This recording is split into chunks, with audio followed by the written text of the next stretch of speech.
আমাদের এখানে ডিরেক্টর হিসেবে যিনি পদায়িত হয়েছিলেন তার বিরুদ্ধে আওয়ামীপন্থী চিকিৎসকদের সংগঠন স্বাধীনতা চিকিৎসক পরিষদের তিনি যে আজীবন সদস্য ছিলেন এরকম কনক্রিট প্রমাণ আমাদের হাতে এসেছে। পাশাপাশি বিভিন্ন আওয়ামী লীগের বিভিন্ন কার্যক্রমে অংশগ্রহণ করার প্রমাণও আমাদের কাছে এসেছে।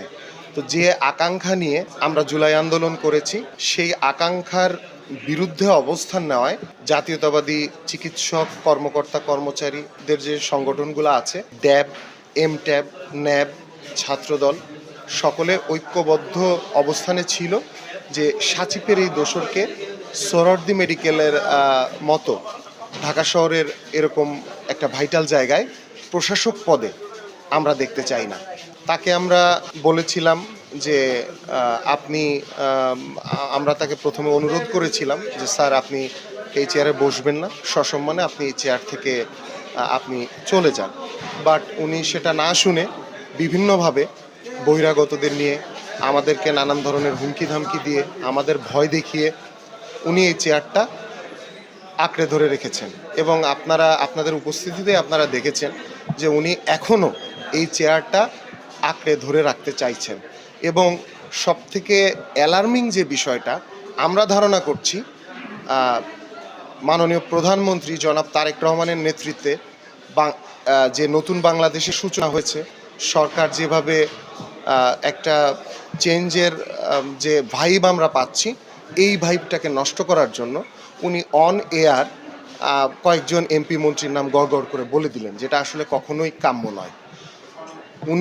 আমরা যেটা জেনেছি অসাধু লোক এবং ঠিকাদারদের একটি বড় অংশ যাদের সাথে লীগের সংশ্লিষ্টতা রয়েছে, যারা গত 17 বছর ধরে সোহরাওয়ার্দী মেডিকেল কলেজের যে গ্রোথ সেটাকে বাধাগ্রস্ত করেছে,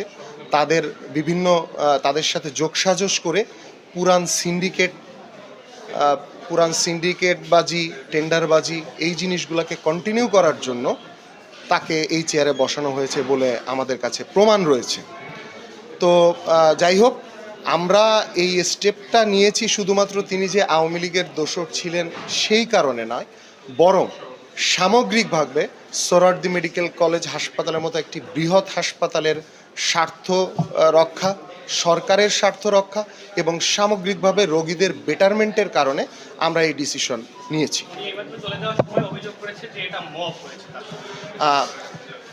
আসলে বিষয়টা হলো মবের যে বিষয়টা উনি বলেছেন, উনি প্রথম যেদিন জয়েন করেছেন ওই দিন হয়েছে মব।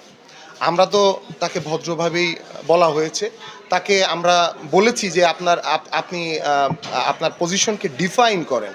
আপনি যে বলছেন আপনার বাসা বগুড়া বা ইত্যাদি ইত্যাদি আপনি বলছেন বা বিভিন্ন মানুষের নাম মেনশন করছেন, আপনি এগুলো ডিফাইন করেন, কিন্তু ডিফাইন করতে পারে নাই বা সরকারের কেউই তার দায়িত্ব তো আসলে নিচ্ছে না তার অবস্থানের কারণে। তো উনি মব বলা অর্থ আমাদের এই আন্দোলনকে মব বলা অর্থ উনি সোহরাওয়ার্দী মেডিকেলের সর্বস্তরের চিকিৎসক কর্মকর্তা কর্মচারীদের সাথে একটা ধৃষ্টতা দেখানো ছাড়া আর কিছুই না বলে আমি মনে করি। উনি প্রথম যেদিন জয়েন করেছেন সেদিন জুলাই হত্যা মামলার আসামিদের নিয়ে এসেছিলেন এবং যার মধ্যে একজন ডাক্তারও ছিল না, এবং পরবর্তীতে দেখা গিয়েছে তার সাথে যে বহিরাগতরা ছিল তারা বিভিন্নভাবে আমাদের সরকারি স্টাফদের নানা রকম হুমকি ধামকি দিচ্ছে এবং হাসপাতালে একটা সামগ্রিকভাবে একটা বিশৃঙ্খলা এবং অস্থিতিশীল পরিবেশ তৈরি করছে। তো এক্ষেত্রে আমরা আশঙ্কা করছি যে এখানে খুব দ্রুতই একটি সংঘর্ষ হতে পারে বা এখানে বিশৃঙ্খল পরিস্থিতির সৃষ্টি হতে পারে। এজন্য আমরা জাতীয়তাবাদী চিকিৎসক যারা আছি আমরা ইন্টারফেয়ার করেছি যেন সোহরাওয়ার্দী হাসপাতালকে এরকম অপ্রীতিকর অবস্থা থেকে বাঁচানো যায় এবং সরকারকে একটা বিব্রত পরিস্থিতির হাত থেকে বাঁচানো যায়। আপনাদের মাধ্যমে আপনাদের উপস্থিতিতে আমি মাননীয় স্বাস্থ্যমন্ত্রীর কাছে দাবি জানাচ্ছি, আমার বিশ্বাস উনি তথ্য গোপন করে এই পদায়নটি করেছেন। আমি বিশ্বাস করি এর সাথে অন্য কারোর যোগসাজশ নাই।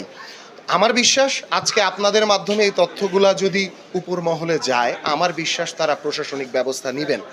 আর যদি না নেওয়া হয় তাহলে সেক্ষেত্রে আমরা যেহেতু ডক্টরস অ্যাসোসিয়েশন অফ বাংলাদেশ ড্যাবের সাথে আমরা জড়িত, তো সেক্ষেত্রে আমাদের সংগঠনের সভাপতি সাধারণ সম্পাদক আমাদেরকে যে নির্দেশনা দিবেন আমরা সেই নির্দেশনা আমরা বাস্তবায়ন করবো ইনশাআল্লাহ।